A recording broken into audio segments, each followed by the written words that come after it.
Hello दोस्तों, कैसे हो आप। क्राइम टच चैनल पर आपका स्वागत है। उम्मीद करता हूँ आप लोग अच्छे होंगे।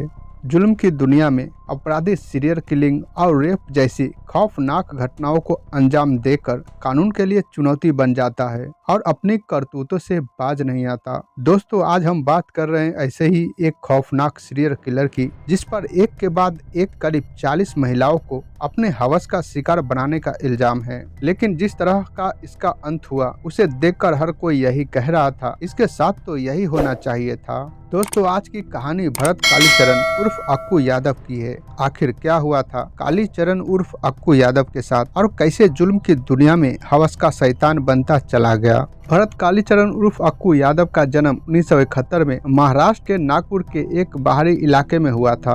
उस इलाके को कस्तूरबा नगर जुग्गी के नाम से लोग जानते थे। भरत कालीचरण उर्फ अक्कू यादव के दो भाई और थे। कस्तूरबा नगर के गरीब बस्ती में अक्कू यादव का बचपन बीता, मगर वहीं कुछ अपराधी तत्वों के साथ इसका उठना बैठना शुरू हुआ और यह जुल्म की दुनिया में आगे बढ़ने लगा। उसने अवैध वसूली जैसे दूसरे अपराधों के बदौलत काफी दौलत कमाई। उसे हमेशा इस बात का डर लगता था कि लोग उसके खिलाफ षड्यंत्र कर रहे हैं, इसलिए वह लोगों को कभी इकट्ठा नहीं होने देता था। यहाँ तक कि स्त्री और पुरुषों को भी इकट्ठा नहीं होने देता था। अक्कू यादव को अपने खिलाफ साजिश का कुछ ऐसा डर था कि वह अपने आसपास के लोगों को हमेशा शक की नजर से देखा करता था। कोई भी उसके खिलाफ आवाज नहीं उठाता था। अगर कोई पुलिस के पास शिकायत लेकर जाता तो पुलिस शिकायत पर कोई कार्रवाई नहीं करते और अक्कू यादव के पास तक यह जानकारी पहुंचा देती थी कि पुलिस के पास कौन व्यक्ति शिकायत लेकर पहुंचा है और कहां रहता है। इसके बाद अक्कू यादव अपने गुर्गे के साथ उसके घर पहुंच जाता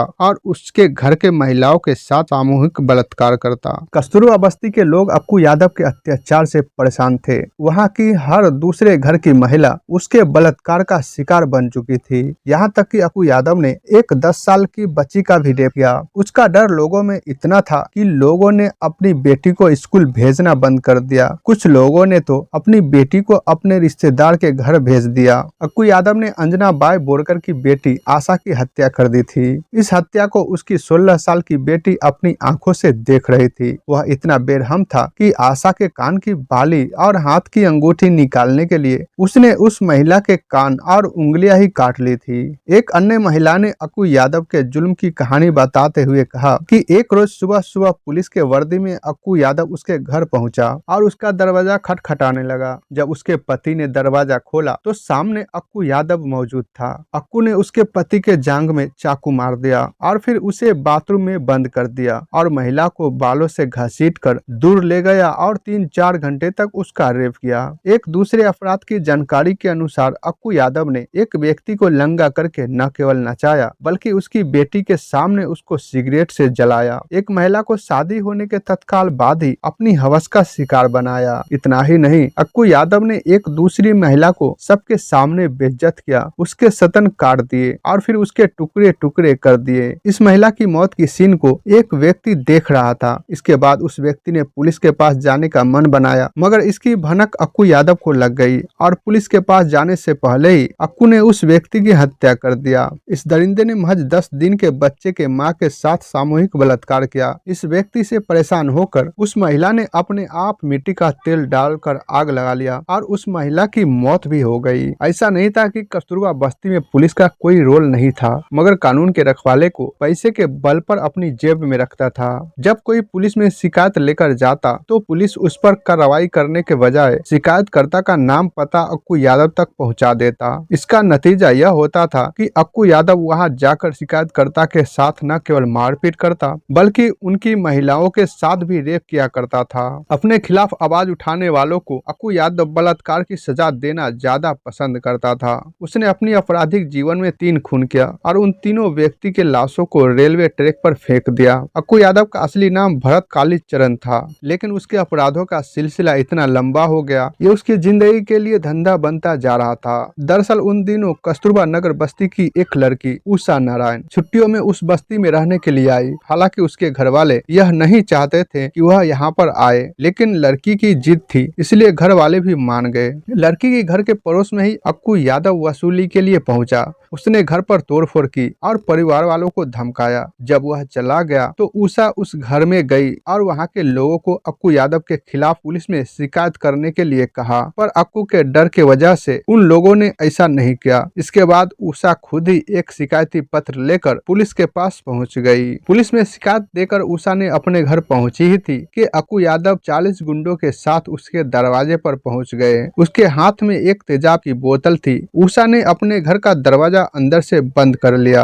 अक्कू और उसके साथी जोर जोर से दरवाजा पीटने लगे। उषा ने पुलिस को मदद के लिए फोन किया और पुलिस का इंतजार करने लगी, लेकिन अक्कू यादव का हैवानियत भरा नंगा नाच जारी था। पुलिस नहीं आई। अक्कू उस महिला को गालियां दे रहा था और कह रहा था, जब तुम मिलोगी तुम्हारा बहुत बुरा हाल होगा। सामूहिक बलात्कार तो कुछ भी नहीं, तुम्हारे चेहरे को तेजाब से नहला दिया जाएगा। अक्कू यादव के लोग उस महिला के घर के दरवाजे को तोड़ने लगे। तब उस महिला ने अपने घर के सिलेंडर के नाप को खोल दिया और अक्कू यादव को बोला, अगर किसी ने भी घर के भीतर कदम रखने की कोशिश की तो सिलेंडर में ब्लास्ट कर दूंगी। हम तो मरेंगे, साथ में तुमको भी लेकर मरेंगे।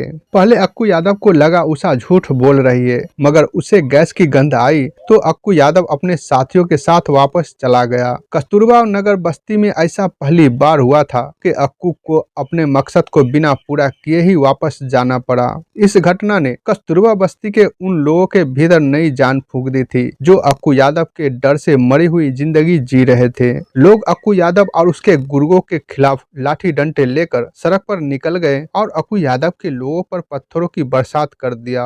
अक्कू यादव डर के मारे पुलिस के सुरक्षा में चला गया, खुद को गिरफ्तार करवा लिया। लोगों ने 6 अगस्त साल 2004 को अक्कू यादव का घर जला दिया। 13 अगस्त साल 2004 को नागपुर की अदालत में अक्कू यादव के जमानत की सुनवाई थी।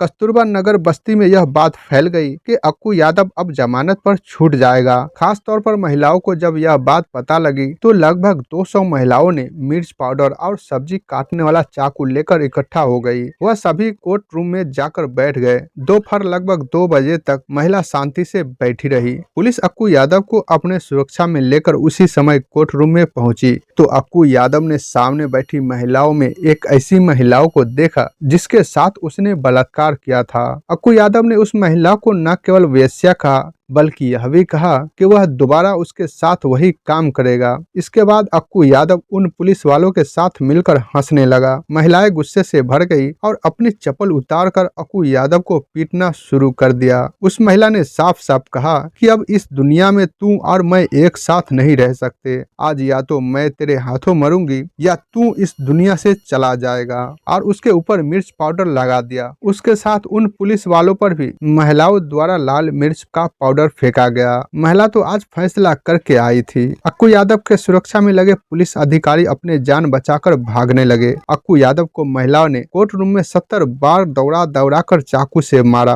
अक्कू यादव लगभग 15 मिनट तक अपनी जान बचाकर भागता रहा। कहते हैं कि एक महिला ने तो अक्कू यादव का प्राइवेट पार्ट भी काट दिया था। वह महिलाओं से रहम की भीख मांग रहा था, लेकिन महिलाओं ने उसे तब तक चाकू मारा जब तक वह मर नहीं गया। केवल 32 साल की उम्र में ही अक्कू यादव को इस दुनिया से अलविदा कर दिया गया। कोर्ट रूम नागपुर जिला अदालत परिसर अक्कू यादव के खून से भर गया। इसके बाद वह सभी महिलाएं अपने अपने घर वापस चली गई। पुलिस ने अक्कू के डेड बॉडी को अपने कब्जे में लिया और कस्तूरबा बस्ती के 5 महिलाओं को गिरफ्तार किया। इतना ही नहीं, पुलिस ने कुछ अन्य महिलाओं और उषा नाम की महिलाओं को उठा लिया। गिरफ्तारियां के विरोध में लोग सड़कों पर उतर आए, थाने का घेराव किया। लगभग 200 महिलाओं ने अक्कू यादव की मौत की जिम्मेदारी अपने ऊपर ले ली।